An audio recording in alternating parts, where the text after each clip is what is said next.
Good morning students. आज हम नैतिक शिक्षा का पाठ 8 शिव कौन है मृत्यु क्या है इसे पढ़ेंगे। ज़माना रंग अपना कुछ न कुछ सब पर चढ़ाता है, मगर कुछ लोग रंग अपना चढ़ाते हैं ज़माने पर। अमल से ज़िंदगी बनती तो हम सब ही बना लेते, नवाजिश जब तलक उसकी न हो कुछ हो नहीं सकता। यह कहानी स्वामी दयानंद के बचपन की है। उनके हृदय में, उनके दिल में ऊपर लिखी 2 जिज्ञासाएं उत्पन्न न हुई थी। इन जिज्ञासाओं का समाधान खोजकर उन्होंने ज़माने पर अपना रंग चढ़ा ही दिया। गुजरात काठियावाड़ राज्य में टंकारा नाम का एक छोटा सा नगर है। यहाँ आज से लगभग 1 शताब्दी पूर्व एक ब्राह्मण परिवार रहता था।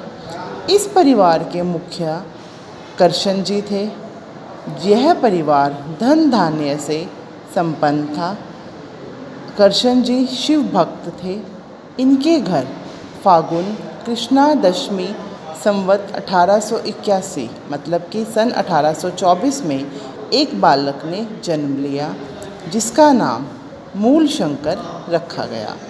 किसी को क्या पता था कि यह बालक संसार को जीवन ज्योति प्रदान करेगा, पाखंडों में फंसे हुए लोगों को ज्ञान का प्रकाश देकर सन्मार्ग पर चलाएगा।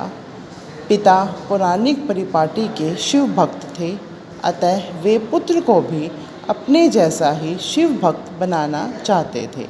वे उसे बचपन से ही शिव पुराण की कथाएं सुनाया करते थे। बालक मूल शंकर की बुद्धि तीव्र थी, अतः उसने बाल्यावस्था में ही पुराणों की अनेक कथाएं याद कर ली। साथ ही 10 वर्ष की अवस्था तक संस्कृत के कई छोटे छोटे ग्रंथों को भी पढ़ लिया। घर के वातावरण ने उन्हें पूरी तरह शिव पर श्रद्धा रखने वाला भक्त बना दिया। वे प्रतिदिन मंदिर में जाकर शिव की अर्चना करते और ओम नमः शिवाय मंत्र का जाप करते थे। एक साधारण सी घटना के कारण मूल शंकर के जीवन में एक नया मोड़ आ गया। शिवरात्रि का अवसर था। परिवार में सबने बड़ी श्रद्धा से शिव का व्रत रखा। पिता ने इन्हें भी कहा, बेटा मूल, तुम भी शिवरात्रि का व्रत रखो। व्रत रखने से देवताओं के देवता महादेव शिव शंकर प्रसन्न होंगे। वे सारे संसार के स्वामी हैं। तुम्हें बहुत पुण्य मिलेगा, शिव जी के दर्शन होंगे। इस उपदेश को सुनकर मूल शंकर ने भी श्रद्धापूर्वक व्रत रखा। सारा दिन कुछ खाया पिया नहीं। सायंकाल होते ही पिता के साथ शिव पूजन के लिए वह मंदिर में पहुंच गया। उसने सारी रात जागकर शिव की पूजा करने का निश्चय किया। उस समय मूल शंकर की आयु 11 वर्ष की थी। दिन भर निराहार रहकर मूल शंकर ने शिव पुराण की कथा सुनी, स्वयं भी शिव स्तोत्र का पाठ किया। उसके हृदय में भक्ति का अथाह समुद्र हिलोरे ले रहा था।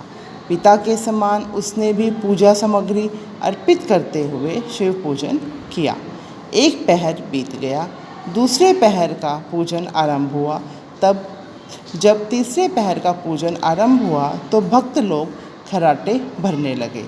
मंदिर में सन्नाटा छाया हुआ था, परंतु मूल शंकर सच्ची श्रद्धा से शिव की सेवा में जाग रहा था।